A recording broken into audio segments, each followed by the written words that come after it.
Hello, this is a public service announcement from your friends here at TrendChat. If you're noticing suspicious activity involving illegal immigrants, please don't hesitate to call ICE, Immigration and Customs Enforcement, at 866-347-2423. For instance, if you're at the Texas state capitol and see a group of people showing up with signs saying Texas immigrants are here to stay, inferring that they're here illegally, because to make such a statement and being here illegally would be gibberish. So please don't hesitate to call 866-347-2423 for the Immigration and Customs Enforcement and let the authorities sort it out. This has been a public service announcement from your friends here at TrendChat.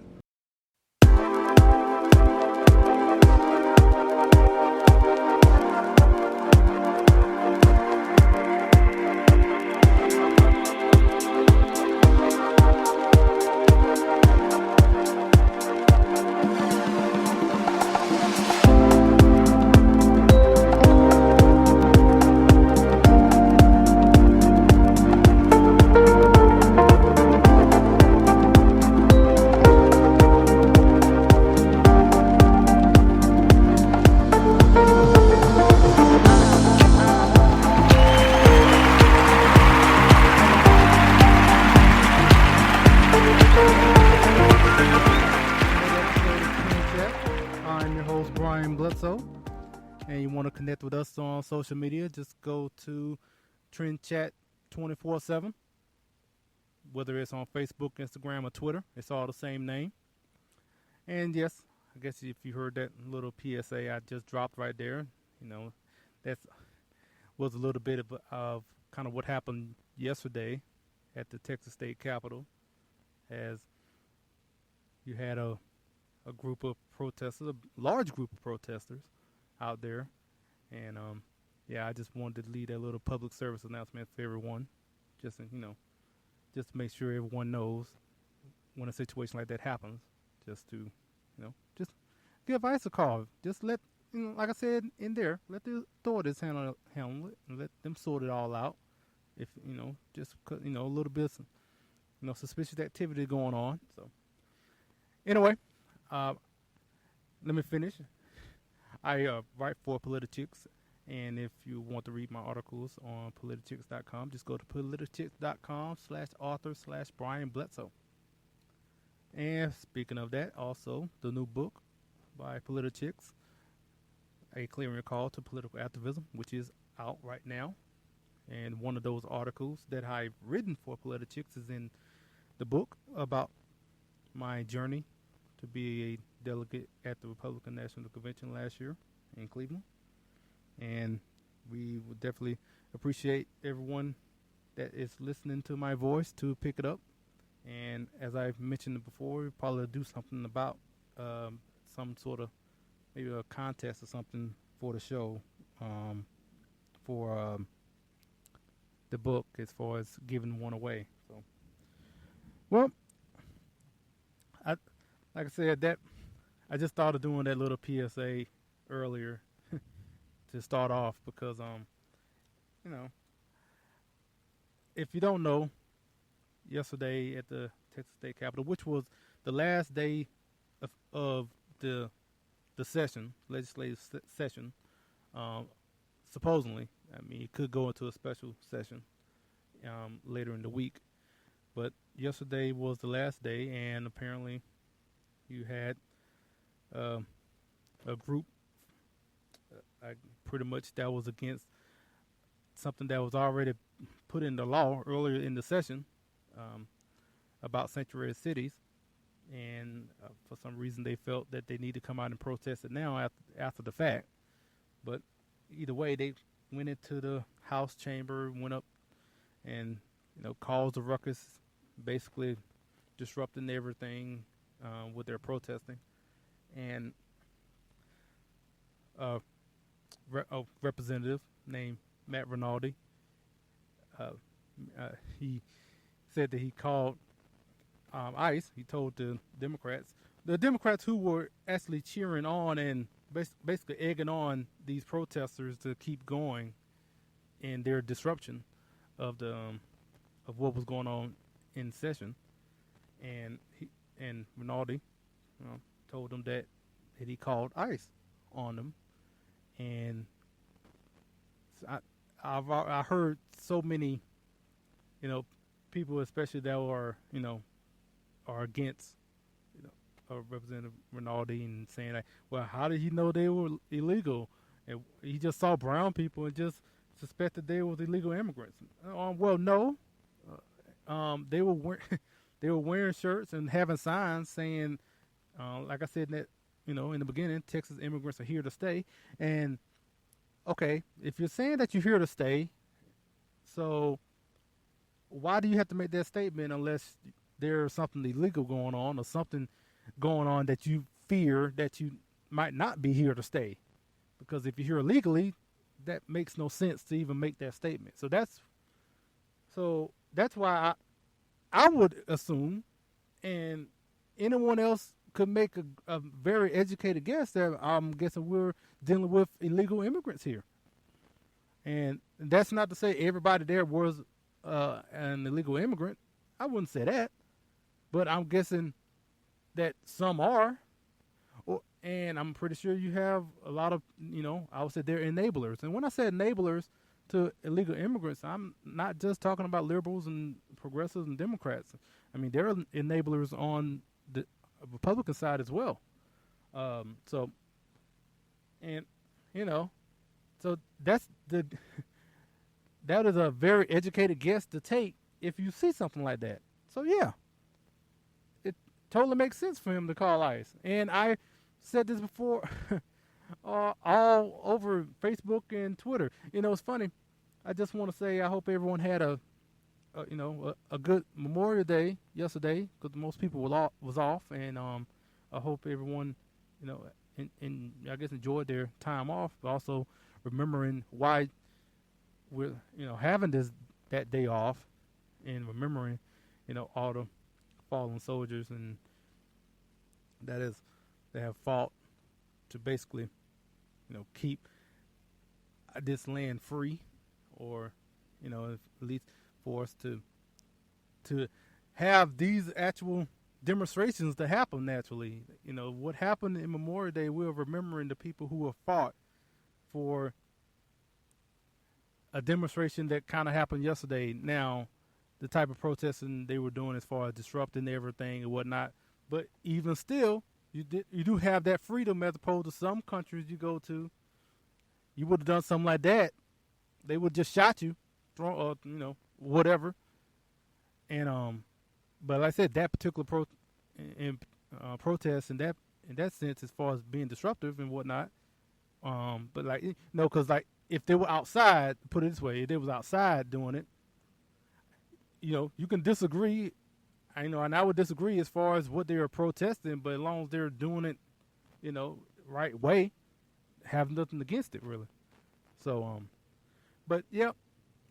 So Representative Rinaldi called ICE, and then he was threatened by a Democrat, Pancho Navarez. I think I'm saying his name right, but he threatened them, and then it was actually video of him going to Representative Rinaldi and putting his hands on him and all that, and on top of that happening to him on the floor, then he was getting all sorts of threats on Twitter and whatnot, and everyone all of them just throwing a little hissy fit, as I said on Twitter, about what he did. And and I say this is brilliant to me.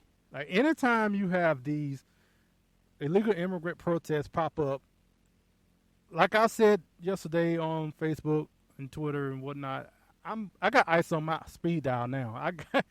I got ICE on my phone. Like, as soon as I see something like this, I'm just calling up ICE. Like, hey, I got a location.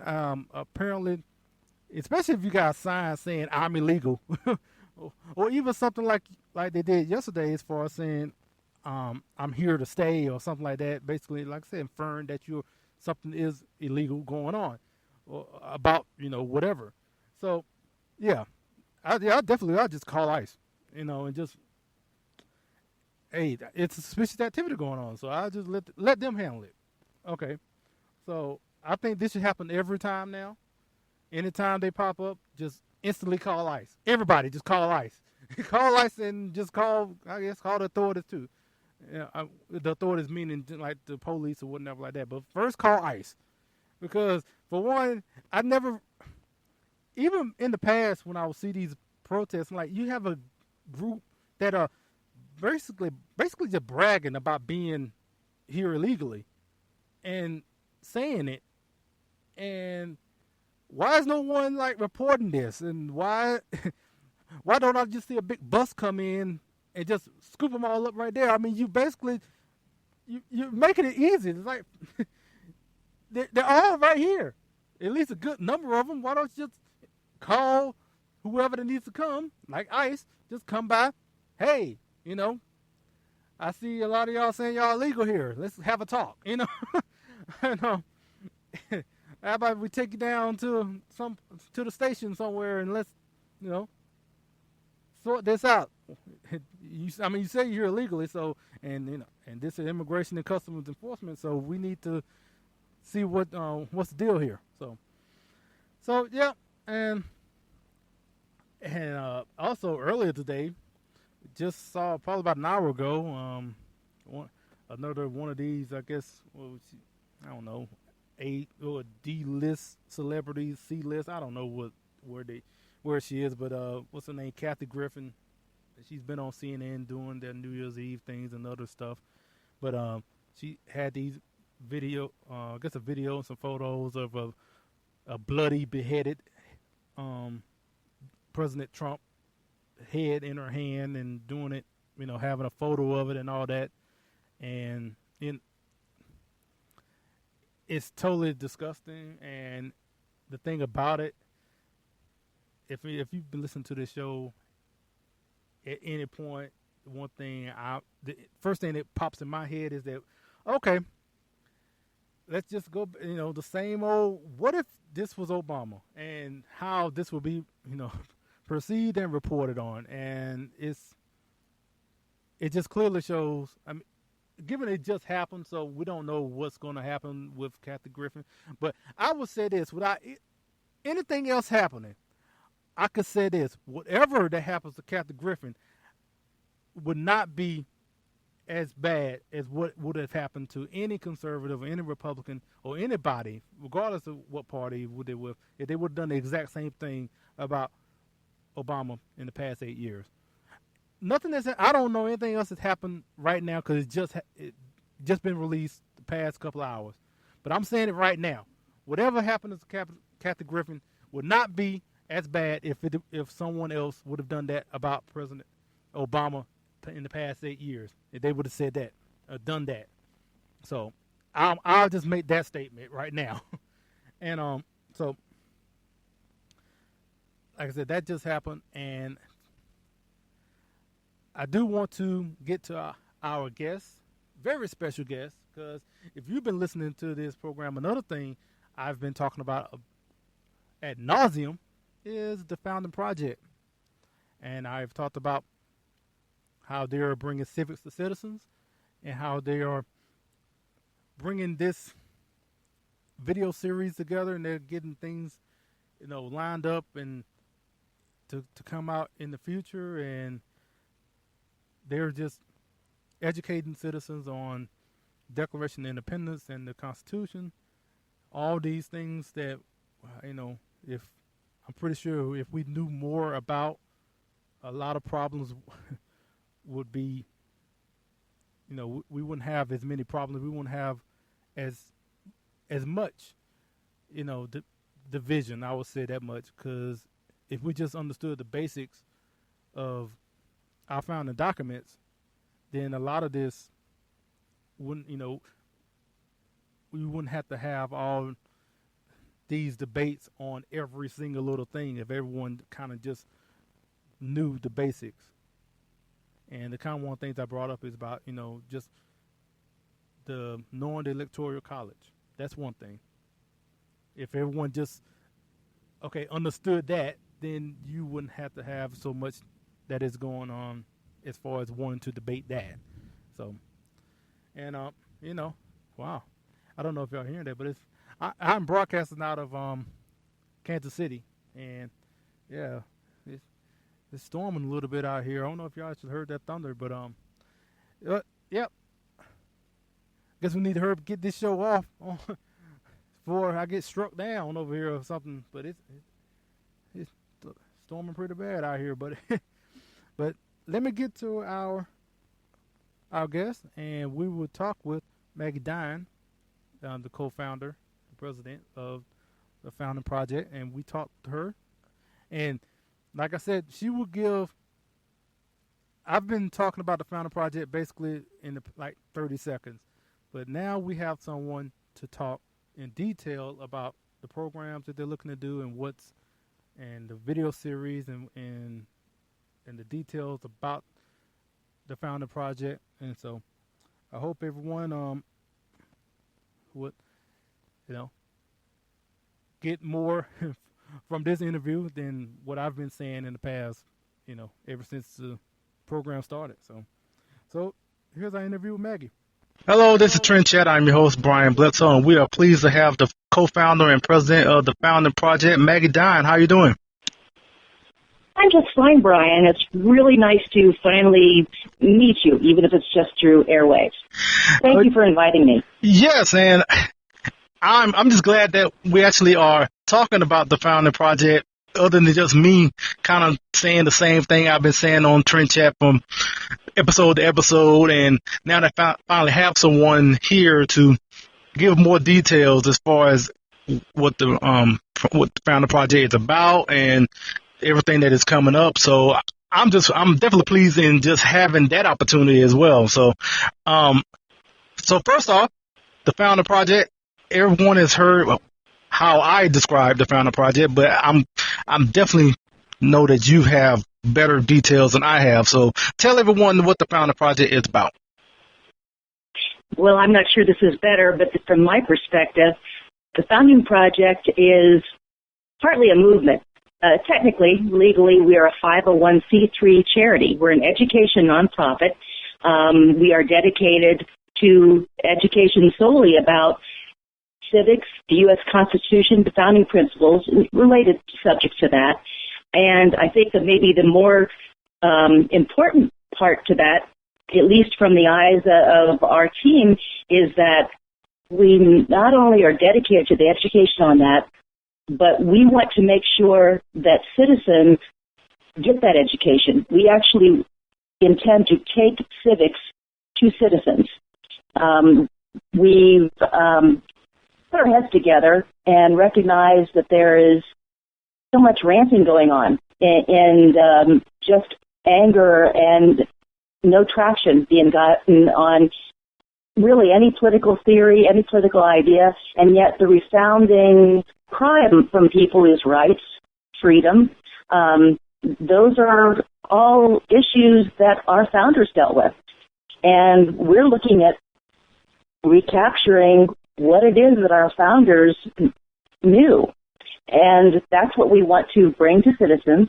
We want to do it in ways that are not an hour-long lecture or a class, or sitting in a boardroom getting the presentation. It has to be something that the average citizen, who's already very busy, can just digest in small doses, make it easy. Use social media, use networking with each other, use other citizens that are interested in the same things that we all are interested in, freedom, and deliver civics and the Constitution and information about how our government works and the founding principles to everyday citizens.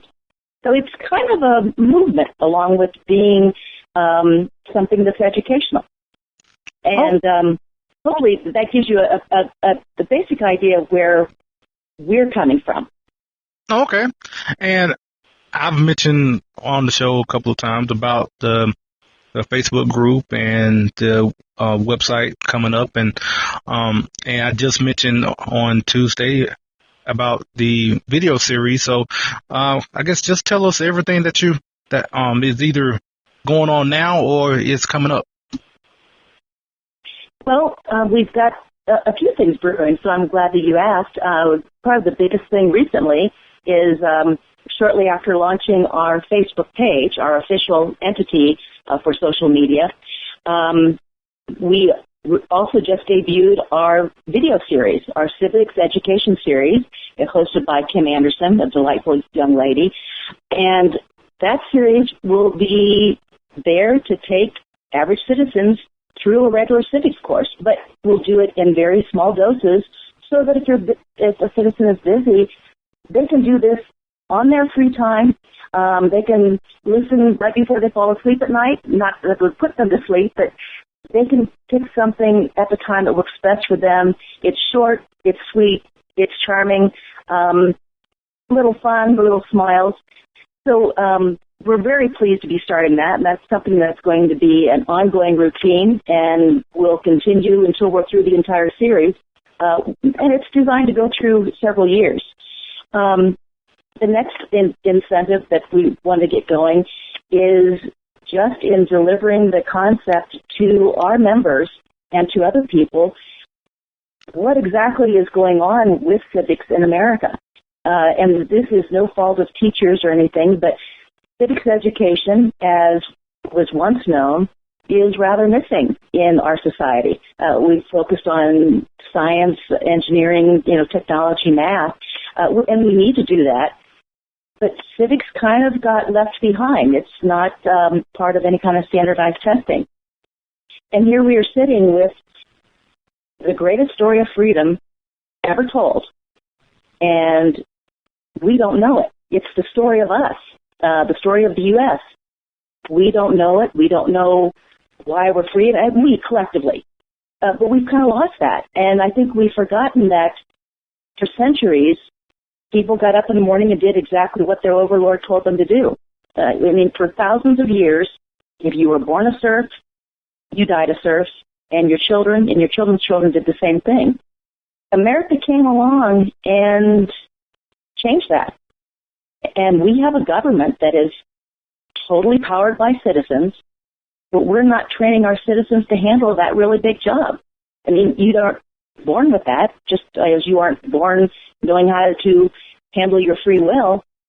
You need something besides just wake up in the morning and knowing who the Kardashians are to be able to control your government. The people have that power, and we need to bring everything back that empowered citizens and that makes them able to fulfill this big job. It's one thing. It's just one thing I mentioned before a couple of times when talking about the Founding Project is that as far as people taking the citizenship test, and that people who are born here couldn't pass the test that people that immigrate here have to take to become a citizen. For the most part, and that just goes back to not having civics taught for the most part in school. Now, I don't know. I know one thing I mentioned on Tuesday about civics being taught in school, I feel like to the point that it's not taught at all now as a particular subject. Is that correct? I don't know. Every school system is different, and they some have been started putting in some sort of version of civics, or more commonly they call it government. And they are doing some amount of teaching, but something has still happened. And you've probably seen the live interviews on the street, whether it was, one time Jay Leno was doing it to Water's World. There's often somebody who finds great humor in asking someone who's the vice president, who makes the laws in America?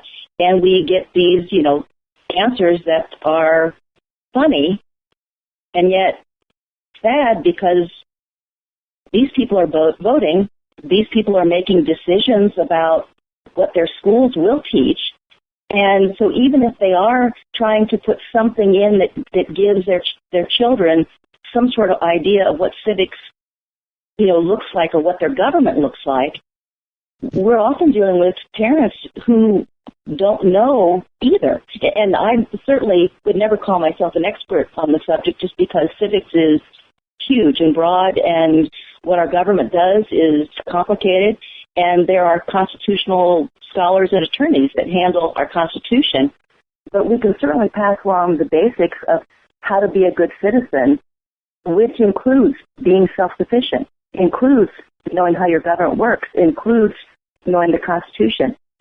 We need to know how and why we are free just to be able to make decisions in our everyday life, just to be able to control our government.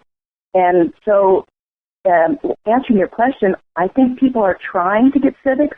I think people have had government classes, but either it's not being retained or it's not being stressed. And in many situations, it is not being taught at all. There's the last statistic on that came from the American Bar Association, and they said that less than 10% of schools were actually teaching civics. That's rather a national embarrassment. Yeah, especially if you're supposed to know how to basically be an educated citizen. And right, yeah, and we do get kind of lost in left versus right, libertarian versus conservative versus liberal.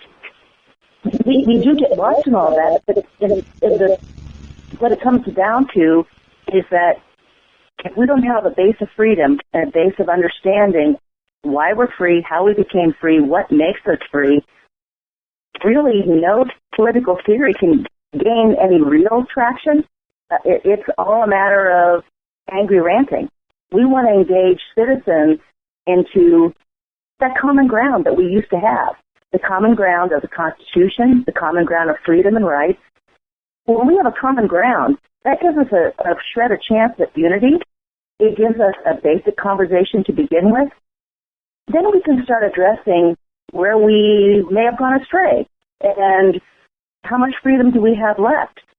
But we believe the civics deficit is causing a lapse in our unity, and we need it. We need civics. We need unity. We need freedom. That's a human need. And, that's one thing as far as, like, one recent issue in talking about civics is where, okay, I mean, it's understandable that we're not going to agree on everything. You're going to have different sides of an issue. But just going back to what you're saying, let's just talk about the electoral college. So, that right there, that is something that we should all be able to agree on as far as how an election is won. But because we're so politicized as far as even to that point, and because we don't really know civics, that something as, I would say it's easy because it's something that you should know in the Constitution about electoral college. But now that is being disputed to the point to where, because our lack of knowledge of civics, and now you have people wanting to say like the hashtag not my president because they go by the popular vote as opposed to the electoral vote. I think there's a lot of misunderstanding. I mean, and this does go back to the whole how and why we are free. We've got learned doctors on TV referring to America as a democracy and saying that majority rule. And while someone might clip back, majority rules is two wolves and a lamb deciding what's for lunch, whereas a republic is a well-armed lamb saying, I don't think so. I don't think people fully recognize that we were never designed to be a simple democracy. We have some democratic aspects, but a simple democracy is basically mob rule. Democracy is not used in our Constitution at any point. And until we understand why that is, this is not saying that a general concept of the majority of people shouldn't have some sort of say. It's about understanding that there is a point where minority situations need to be understood. And this is all about rights. And when we get down to it, the individual is really the smallest minority in the United States. And that's what we're trying to protect. When you deal with a democracy, you kind of ignore the individual as the smallest minority in the United States. And those concepts are things that you know can really delve into long and hard. But to your point, people don't understand what the purpose of electoral college is, and we could delve into that really far. And actually, I would say that you know we would get one of our writers, to, you know, or our attorneys or constitutional scholars to deal with that in particular that could do this far better than me. My point is basically we need to come together on all of these basic principles, learn them again, and understand why this is better for us and why this protects our freedom. I mean, the United States is the greatest experiment in freedom that the world has ever seen. And it all comes from the citizens having the power over their government. And we are facing such a deficit with civics that our citizens don't know they have the power, and because of that, that power seems to have slipped away to the point that they no longer feel they have that power anymore. Well, and I think we've lost some of that just because we've lost our unity. Yeah. Well, and we need it back again.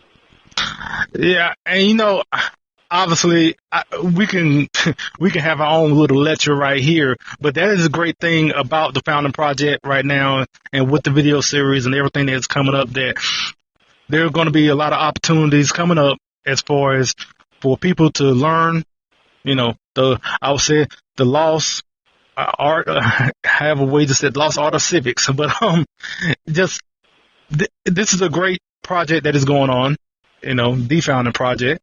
And also, I know that you, I guess, have a website, you know, in the works. So, can you give us a little details about that?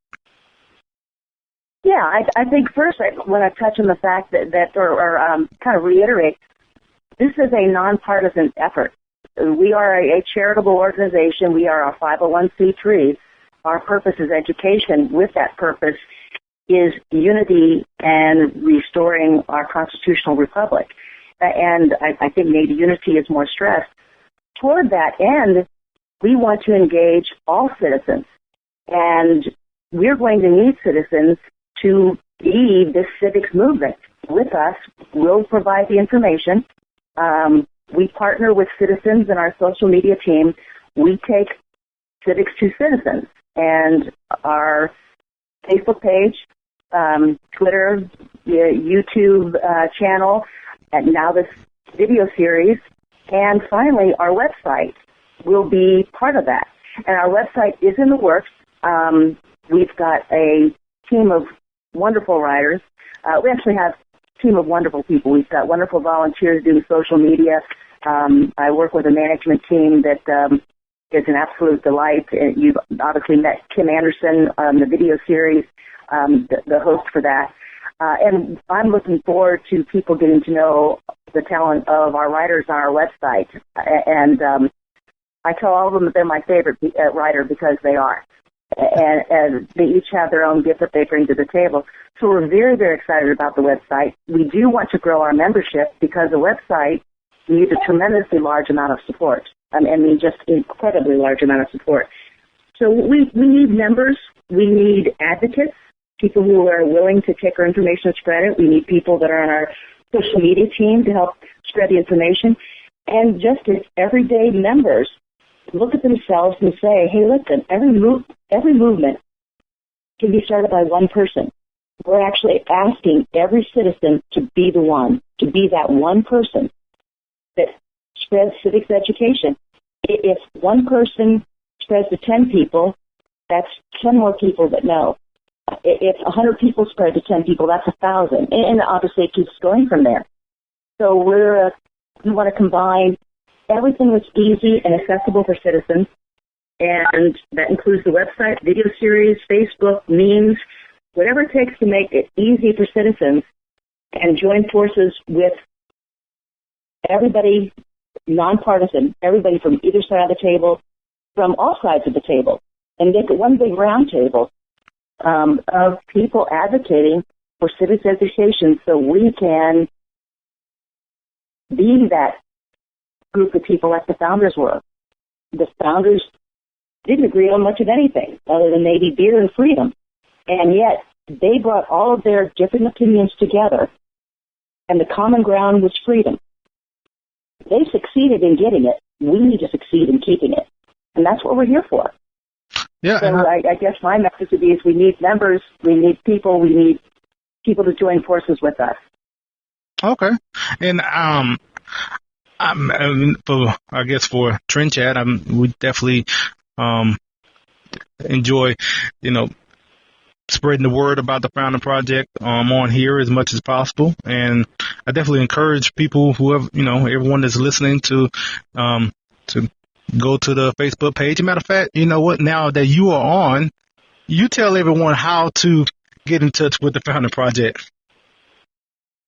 The absolute easiest way, Brian, is to go to Facebook and just look for The Founding Project. We do have a group, but our page is the easiest to find, and that is our official location where we are putting out our original and exclusive information, all of it well-researched, all of it solid.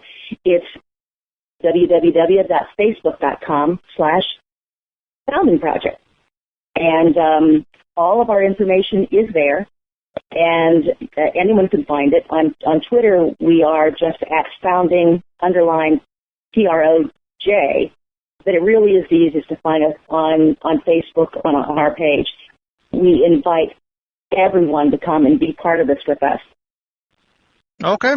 Well, I appreciate it so much for your time. And we'll look forward to having you or I guess other people with the Founding Project on in the future. Thanks so much. Thank you so much for your advocacy, Brian. We appreciate it. And thanks to Maggie for coming on. So now, you're not going to have me to do another spot, I guess, for the Founding Project, because you basically have heard everything you need to know about the Founding Project, and I'll just basically just say, go and check them out. And I really appreciate Maggie coming on with us, and like I said, hopefully we'll have some others from the Founding Project on with us in the future. So that's it for today. And I know that the past 2 weeks we haven't had a Thursday show, but we're gonna have a Thursday show this week. I'm pretty sure we are, and actually it might be a little different than all the rest of them. We might actually have a different kind of format or a different sound. And actually, speaking of different sounds, I've been thinking about trying to do different, I guess not so much, I guess topics, and as far as when it comes to the Tuesday and Thursday program. So I was thinking about doing more focus on politics on Tuesday and focus on culture on Thursday, or just one day will be the politics day and another day will be more on culture day. So kind of like in this instance, I kind of talked about with Kathy Griffin and talking about in far as what she was doing, but both of those kind of go into the political realm, and I was just trying to go more into talking about more cultural things that are going on, and even if it, like movies or something. And speaking of movies, you had Pirates of the Caribbean 5 come out on Friday, which I saw, which was pretty good. I've always liked the Pirates of the Caribbean movies, and this one was pretty good. I've enjoyed them all, actually, being the fifth one, and I didn't have I had fun watching it, so, and actually got a chance to, I saw Baywatch 2, actually, and yeah, that on top of the fact that the humor was just so crude, which, if you saw the trailer, you knew that's where it was kind of going, but it was even more so in the movie, which is not surprising, given the rating and whatnot. But as a movie overall, it was not good as a movie. It just, I didn't know where it was going, actually. It just didn't, I didn't know where, at some points it seemed like it was trying to be serious, and then in some parts it was trying to be like really, kind of silly and goofy. And it's like he was trying to be a comedy in some cases, and then other cases it seemed like he was trying to be serious. Now I don't know. Maybe they were just being sarcastic in the whole way through. At the times they were being serious, they was actually not being serious. But he just wasn't. I wasn't catching on to it. It just maybe the sarcasm just really went over my head to the point where I don't even know what y'all trying to do with this. And that's kind of how I was feeling on some parts. Imagine there was a line in the beginning of the movie I remember. It kind of summed up how the whole movie felt to me. And early in the movie, I can't remember it word for word, but basically the guy said, "I don't know if you're being sarcastic or not, or something in that sense." And that was in the movie, and that's kind of how I felt in the whole movie. Like, I don't know if y'all being serious here or being funny. And think about it, if you're being funny, I'm not really catching it. It's not, that's not a good thing. Now you're kind of leaving the audience confused. But so it didn't do that well in a way. And personally, after seeing that, I would say, at least for Dwayne Johnson, the person, he's saying that I'm guessing he's not being serious. Well, hey, who knows? He might be serious. He might actually, especially with Donald Trump now winning, being president now, you might have a lot of celebrities actually, realistically thinking about running for president in 2020, or at least, even after that, in the future. You had a lot of them where they just will say it but not really be serious about it. But now they see Donald Trump. You might actually have actual celebrities, actually running a campaign to be president. And so I wouldn't be surprised.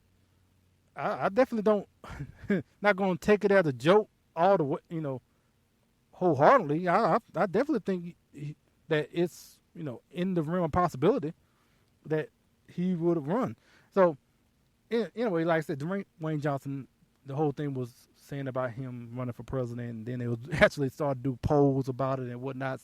Then they did a poll and saw that he was doing better than President Trump right now and whatnot.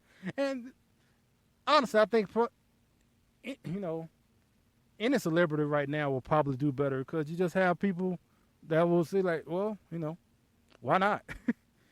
And but yeah, going back on him. So I feel like this was probably the worst Dwayne Johnson movie since The Scorpion King. And I don't know how many of y'all saw The Scorpion King, but yeah, that wasn't that good either. And I think this was like his worst one with him in it. I think maybe Doom. And I vaguely remember that one, but maybe Doom and Scorpion King were probably the worst Dwayne Johnson movies that he has come out with. But this one was pretty bad. But all right. Yeah, I mean, hey, there I go. I just did that, a little bit of what I was talking about already just now. So like I said, I'm pretty sure we'll probably have a Thursday show, and like I said, it might be a little different. It might actually have a different sound to it as well. But that is for Thursday. So as of right now, we're out of here. And until Thursday, we'll talk with you later.